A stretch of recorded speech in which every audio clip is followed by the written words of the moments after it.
cette vidéo pour parler avec vous de mes lectures du mois de février. J'ai lu à peu près 60 ouvrages, donc je ne vais pas tout vous lister. En revanche, ce que je vais faire, c'est vous dire les 10 lectures qui m'ont le plus marqué dans ce mois-ci. J'ai lu de la bande dessinée adulte, évidemment. J'ai commencé avec Nymphéa Noir de Casgrain et Duval. C'est une adaptation d'un roman de Bussy.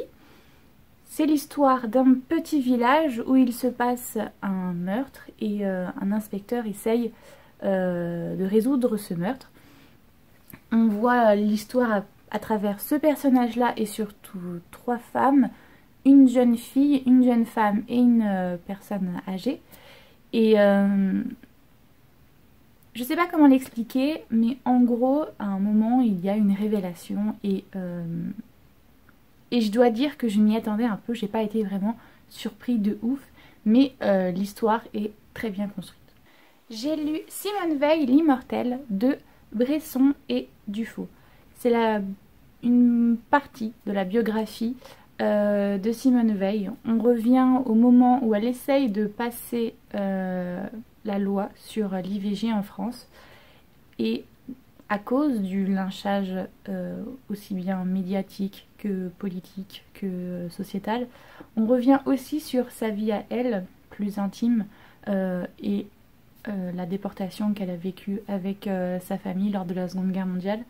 Donc franchement, quand je l'ai lu, j'ai été évidemment intimement outrée par ce qu'elle a vécu, c'est dramatique. Mais surtout, moi, ce qui m'a posé problème, c'est que les insultes et les injures qu'elle se prend au niveau de cette loi, comme quoi c'est un crime et tout, nanana, eh ben, on les entend encore à l'heure actuelle, alors que cette loi est passée et elle est actée. Et je trouve ça du coup très criant de vérité, le fait que malgré que cette loi soit passée, les acquis ne sont pas là en fait. C'est encore une loi qui pourrait très bien être abrogée. Et donc du coup je recommande absolument. J'ai lu Il fallait que je vous dise de Aude Mermilio. C'est l'histoire d'une jeune femme qui a eu des problèmes, on va dire gynécologiques, voilà. Et elle donne rendez-vous à un médecin. Je ne sais pas si vous avez lu Le cœur des femmes. Eh bien, c'est l'auteur qui a créé ce roman qui a été ensuite adapté en BD que j'ai d'ailleurs lu. Et donc on revient tout autour du traumatisme gynécologique des femmes obstétricales. Enfin bref, on revient sur la femme, le corps de la femme, les tabous qu'il y a autour. Et je trouve que c'est très très très intéressant. Et c'est des témoignages qu'on commence à voir depuis le hashtag MeToo et qui sont encore plus intéressants maintenant puisqu'on commence à parler d'endométriose, de vaginisme. Enfin, c'est très important d'en parler dans notre société. Donc, je le recommande, il est génial.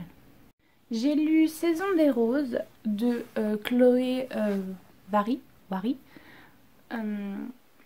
C'est l'histoire d'une jeune femme qui fait partie d'une équipe de foot féminine et qui, par manque de subventions, ne va pas pouvoir aller en championnat puisque, en gros, le club va préférer envoyer les garçons. Alors que les garçons ne sont pas plus bons que les filles, au contraire, ce sont les filles qui ont créé le club. Bref, on revient sur le côté féministe, sur le côté sportif. Au niveau graphique, j'avoue que j'ai pas trop adhéré. Après, c'est un style mais qui se respecte, c'est juste que moi ce n'est pas à mon goût. En revanche, l'histoire je l'ai trouvée très bien et très intéressante. La fin m'a déplu fortement, mais en vrai elle est très réaliste. Le Spectateur de Théo Grandjean m'a été recommandé par ma collègue et responsable du rayon BD dans la médiathèque. J'avoue qu'en commençant à le lire, je ne savais pas trop dans quoi je m'engageais. On est dans la tête d'un jeune homme qui visiblement n'est pas muet mais ne s'exprime pas. Et on voit son enfance, son adolescence et même sa vie adulte, comment il est justement spectateur de sa vie puisqu'il n'intervient pas en fait. Il laisse les choses couler, il est assez passif de sa propre vie. Et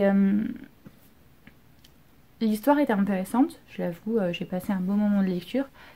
mon problème ça a été la fin en fait. Il a fallu que j'en parle avec ma collègue en lui disant est-ce que j'ai bien compris? Est-ce que c'est à ce moment-là ou à ce moment-là? Donc du coup voilà, c'était une lecture intéressante qui fait réfléchir. J'ai lu En attendant Beaujangle de Ingrid Jabert. C'est l'histoire d'un jeune garçon qui vit avec ses deux parents, mais dont les deux parents, comment expliquer ça, n'ont pas les priorités.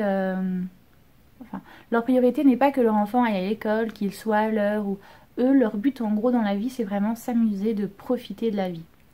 Au fil du roman graphique, on se rend bien compte qu'il y a plus que ça en fait.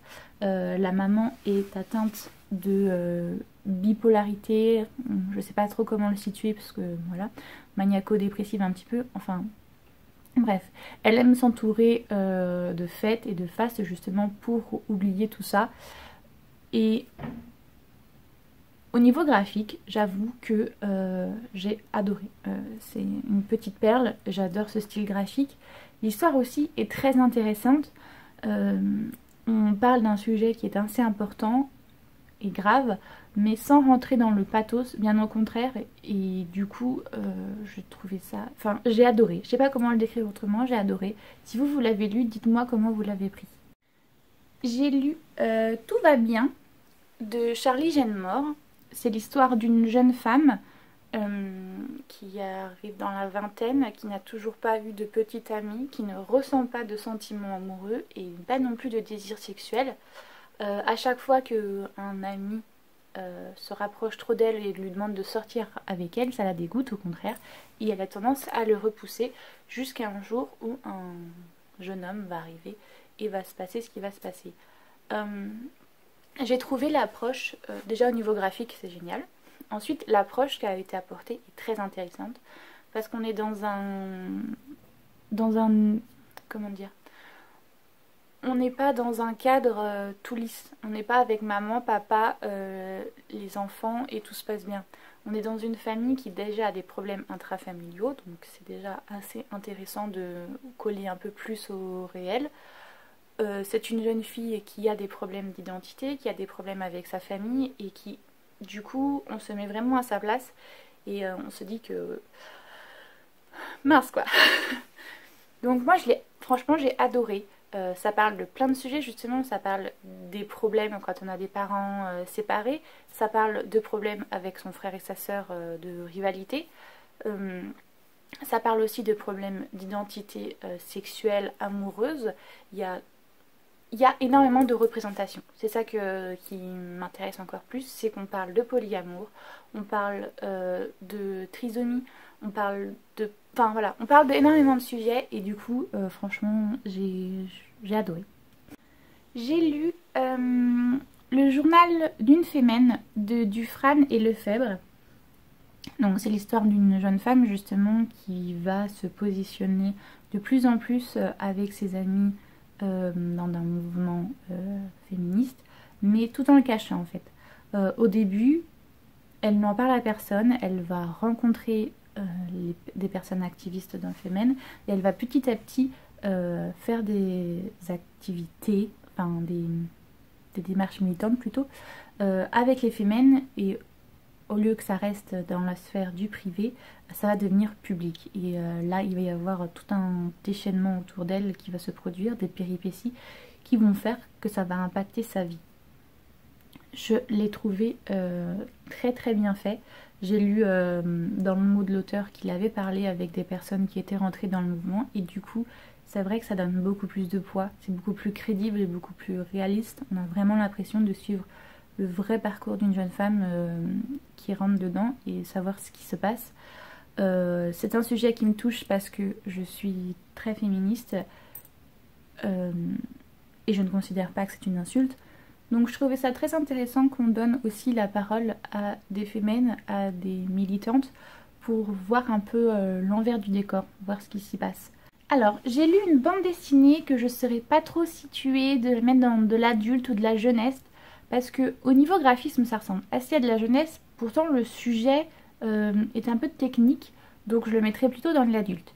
J'ai lu Arcana tome 1 de Serena Blasco.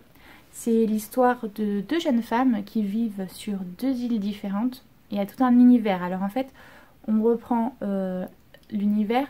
Il y a 4 continents et une île au milieu. Il y a le continent des épées, le continent des bâtons, le continent des coupes, le continent des deniers et au milieu, il y a l'île des arcanes.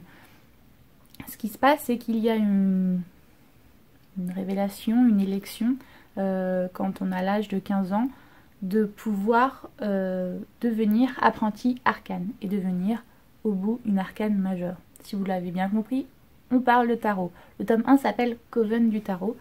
Et j'ai trouvé... Enfin, ensuite, deux jeunes femmes qui vivent chacune sur 2 continents différents et qui ont toutes les deux caractères très différents, qui vont se retrouver ensemble dans cette formation et découvrir qu'elles sont jumelles. J'ai trouvé cette histoire très intéressante parce que, étant friande déjà de base d'ésotérisme, j'ai retrouvé le tarot, j'ai retrouvé de la lithothérapie, j'ai retrouvé plein de choses que j'adore, de la divination aussi.